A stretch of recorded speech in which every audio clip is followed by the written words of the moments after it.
खबर रीवा से। माखनलाल चतुर्वेदी राष्ट्रीय पत्रकारिता एवं संचार विश्वविद्यालय रीवा में आयोजित 2 दिवसीय आज़ादी का अमृत महोत्सव पर केंद्रित मल्टीमीडिया चित्र प्रदर्शनी केंद्रीय संचार ब्यूरो भोपाल एवं पत्र सूचना कार्यालय भोपाल के द्वारा 2 दिवसीय 15 और 16 मार्च तक आयोजित की जाने वाली भव्य चित्र प्रदर्शनी का आज शुभारंभ हुआ। मुख्य अतिथि के रूप में उपस्थित कुलपति माखनलाल चतुर्वेदी राष्ट्रीय पत्रकारिता एवं संचार विश्वविद्यालय भोपाल प्रोफेसर के.जी. सुरेश के द्वारा फीता काटकर किया गया। इस मौके पर विशिष्ट अतिथि के रूप में अवधेश प्रताप सिंह विश्वविद्यालय रीवा के कुलपति प्रोफेसर राजकुमार आचार्य, पूर्व मंत्री मध्य प्रदेश शासन पुष्पराज सिंह, कलेक्टर मनोज पुष्प, पुलिस अधीक्षक नवनीत भसीन, पत्र सूचना कार्यालय भोपाल के अपर महानिदेशक प्रशांत पाटरावे, विजुअल स्टोरी टेलर जयपुर से डॉक्टर तबीना अंजुम सहित अन्य गणमान्य उपस्थित रहे। दूसरे सत्र में भारतीय स्वतंत्रता संग्राम और पत्रकारिता राष्ट्रीय संगोष्ठी का आयोजन किया गया, जिसमें कार्यक्रम की शुरुआत में अतिथियों द्वारा माखनलाल चतुर्वेदी एवं मां सरस्वती के चित्र पर माल्यार्पण, दीप प्रज्वलन, छात्राओं द्वारा सरस्वती वंदना के बाद कार्यक्रम की शुरुआत हुई। पत्र सूचना कार्यालय भोपाल के एडीजी प्रशांत पाटरावे द्वारा कार्यक्रम की रूपरेखा रखी गई। डॉक्टर तबीना अंजुम ने आज़ादी के महोत्सव पर इस कार्यशाला के महत्व अपने विचार रखे। पुराने समय के दृश्यों को देखकर आज़ादी के अमृत महोत्सव की कहानी को आम जन तक पहुंचाने का ये कार्य बहुत महत्वपूर्ण है। पूर्व मंत्री पुष्पराज सिंह ने आज़ादी के अमृत महोत्सव पर लगी प्रदर्शनी के बारे में पूरी बारीकी से जानकारी दी। प्रोफेसर राजकुमार आचार्य द्वारा इस आज़ादी के अमृत महोत्सव के बारे में बताया गया कि आज़ादी के वीर सपूतों को डिजिटल की तरह से बताना बहुत अच्छा प्रयास है।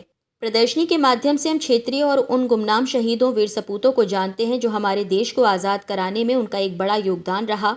आभार एवं धन्यवाद ज्ञापन प्रोफेसर डॉक्टर अविनाश वाजपेयी, कुलसचिव माखनलाल चतुर्वेदी राष्ट्रीय पत्रकारिता संचार विश्वविद्यालय भोपाल के द्वारा किया गया। कार्यक्रम का संचालन केंद्रीय संचार ब्यूरो भोपाल के क्षेत्रीय प्रचार अधिकारी अजय उपाध्याय के द्वारा किया गया। इस बीच अतिथियों को स्मृति चिन्ह भेंटकर उन्हें सम्मानित किया गया और कार्यक्रम के अंत में राष्ट्रगान भी किया गया। बुलेट रिपोर्टर के लिए ब्यूरो रिपोर्ट रीवा। ये प्रदर्शनी का उद्देश्य एक जागरूकता पैदा करना है, जैसे कि मेरे पूर्व वक्ताओं ने यहाँ बताया। हम आजादी के अमृत महोत्सव का अगर आप पूछेंगे तो मैं कहूंगा कि ऐसे कई अनसुने नाम जिनके बारे में हमने कभी इतिहास के पन्नों में अपने स्कूल पाठ्यक्रम में कहीं नहीं जाना, उन लोगों के बारे में हमें जानकारी मिली, एक जागरूकता पैदा हुई। अन्यथा ऐसा लग रहा था कि कुछ मुट्ठी भर लोगों ने देश को आज़ादी दिलवाई, लेकिन आज़ादी के अमृत महोत्सव के इस उत्सव के कारण देश भर में एक जागरूकता पैदा हुई कि नहीं, हमारे जिले में, हमारे तहसील में, हमारे प्रदेश में इतने क्रांतिकारी स्वतंत्रता सेनानी रहे हैं जिनके बारे में हमें जानकारी नहीं थी। हमें लगता था कभी कभी कि शायद पंजाब और बंगाल के सिवा किसी और प्रांत ने तो कोई योगदान किया ही नहीं, लेकिन आज हमें पता चलता है कि उत्तर पूर्व के बारे में कभी चर्चा नहीं हुई है। मुझे बहुत खुशी है ये बताते हुए कि उत्तर पूर्व के स्वतंत्रता सेनानियों के बारे में जिन्होंने भारत के अस्मिता को लेकर लड़ाई लड़ी, उनके बारे में आज इतनी जागरूकता है। जब मैं आईएमसी का डीजी था तो मैंने एक गर्ल्स हॉस्टल को जो है रानीमा गैदिल्यू के नाम पर रखा, जिन्होंने नागालैंड में विदेशी आक्रांताओं के खिलाफ ही नहीं अपितु विदेशी संस्कृति जो थोपा जा रहा है उसके भी विरुद्ध उन्होंने जो है लड़ाई लड़ी। इससे हमें न सिर्फ एक गौरव अपने बारे में होता है, अपनी पहचान के बारे में, बल्कि हमारे भविष्य के लिए भी ये बहुत ही उपयोगी है। शुरू हुआ लगभग उसी सन काल में, और वो हिंदी का कलकत्ता से पहला अखबार माना गया, उड़ंत मातंग। लेकिन महाराज काला काकर, या कहा जाए राजा काला काकर, अपने निजी खजाने से, अपने निजी कोष से इस अखबार को निकलवाते थे और उसमें स्वाधीनता की बात करते थे। वहां पर जो आंदोलन हो रहा था उनको राजकोष से धन भी दिया जाता था। मैंने उस अखबार की प्रिंट को देखा और उसके मशीन को देखा।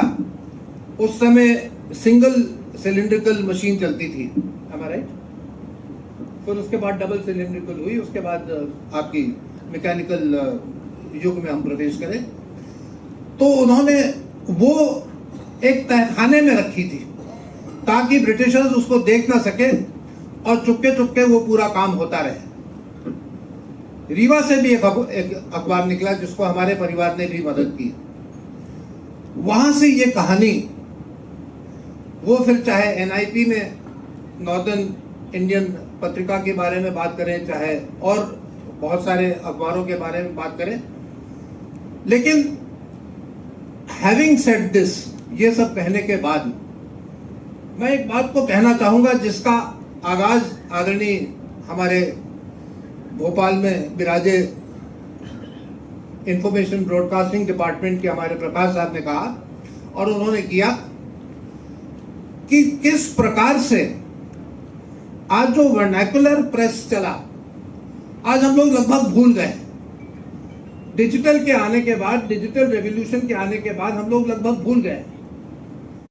देखिए, ये जो प्रदर्शनी है माखनलाल चतुर्वेदी राष्ट्रीय पत्रकारिता एवं संचार विश्वविद्यालय रीवा परिसर में आयोजित किया जा रहा है प्रेस सूचना कार्यालय के समर्थन में। और इस सहयोग के साथ हमने इसलिए किया है क्योंकि एक तो यहाँ के हमारे पत्रकार जो भविष्य के पत्रकार हैं उनको हम यहाँ तैयार कर रहे हैं। उनको पता होना चाहिए हमारा गौरवशाली इतिहास क्या है। रीवा के जो नागरिक हैं, यहाँ के विद्यार्थी हैं, इनको भी पता चले कि हमारा जो इतिहास क्या रहा है, हमारे गौरवशाली जो इतिहास है, ताकि उनको ऊर्जा मिल सके अपने भविष्य में जो है समाज और राष्ट्र के लिए कुछ करने के लिए, उनको प्रेरणा मिल सके। कई ऐसे जिसे कहते हैं अनसुनी कहानियाँ हैं, आज़ादी के ऐसे कई लोग हैं जिसे अनसंग हीरोज़ हम कहते हैं। पहली बार आज़ादी के अमृत महोत्सव के तहत ऐसे जिला स्तर पर आपके राज्यों में कई ऐसे नाम जो हमने पहले कभी सुना नहीं था वो उभर कर आए हैं, हमें पता चला है। और उससे हमें ये लगा कि हमारे ज़िले में भी ऐसे जो है आपके बहुत बड़े क्रांतिकारी ने काम किया है। कई तस्वीरें जो बिल्कुल दुर्लभ हैं। अब जैसे मैं खुद पहली बार देख रहा हूँ चंद्रशेखर आज़ाद की जो है शहादत की तस्वीर। हमने उनको हमेशा एक मूंछ ताव देते हुए हमने जो है उनका तस्वीर देखा है, लेकिन ये तस्वीर वाकई जो है आपके अंदर जो, क्योंकि उनकी शहादत की तस्वीर है, गोली उन्होंने खुद अपने ऊपर गोली चलाने के बाद जो है कि मैं अंग्रेज़ों के हाथ अपने आप को हवाला नहीं करूँगा, उसके बाद की तस्वीर है। कितना प्रेरणादायी है। मेरे ख्याल से जब तक हम अपने इतिहास के बारे में नहीं जानेंगे हमारा भविष्य कभी उज्जवल हो नहीं सकता। इसलिए अपने इतिहास के बारे में जानना समझना बहुत ज़रूरी है। मैं खुद पत्रकार रहा हूँ और लगभग 35 वर्षों से मैं इस क्षेत्र से जुड़ा हुआ हूँ, एक पत्रकार के नाते और एक शिक्षक के नाते। और मैं इतना ही बता सकता हूँ कि हमारी पत्रकारिता सतही नहीं होनी चाहिए। हमारी पत्रकारिता में गहन शोध होना चाहिए, हमारे पत्रकारिता में अध्ययन होना चाहिए, हमारी भाषा अच्छी होनी चाहिए और भाषा में संयम, संतुलन, आक्रामकता नहीं होनी चाहिए। और हमारा उद्देश्य समाज को जागरूक करना है, मानसिकता में परिवर्तन लाना है, सिर्फ आरोप प्रत्यारोप में नहीं पड़ना है। हमको जो है पत्रकारिता वो जो सार्थक हो आम आदमी के लिए, उसको जो है उसके जीवन में थोड़ा भी अगर हम बदलाव कर सकें तो मैं समझता हूँ कि हमारी पत्रकारिता सार्थक है। इलेक्ट्रॉनिक और डिजिटल में थोड़ा जल्दी ब्रेकिंग न्यूज़ के उस दौड़ में कभी कभी सत्य, कभी कभी निष्पक्षता कहीं ना कहीं दरकिनार हो जाती है। ऐसे में जो है प्रिंट ने, क्योंकि उनके पास समय भी है, आज भी वो checking, cross checking, verification, cross verification, तो प्रिंट में एक ज़्यादा विश्वसनीयता पब्लिक को लगता है कि ये ज़्यादा विश्वसनीय है जो छपा हुआ शब्द, क्योंकि आप विड्रॉ नहीं कर सकते हैं, आप टिकर चला के उसको बंद नहीं कर सकते। एक बार छप गया तो वो हमेशा के लिए छप गया, तो इसलिए उसमें ज़्यादा सावधानी बरती जाती है।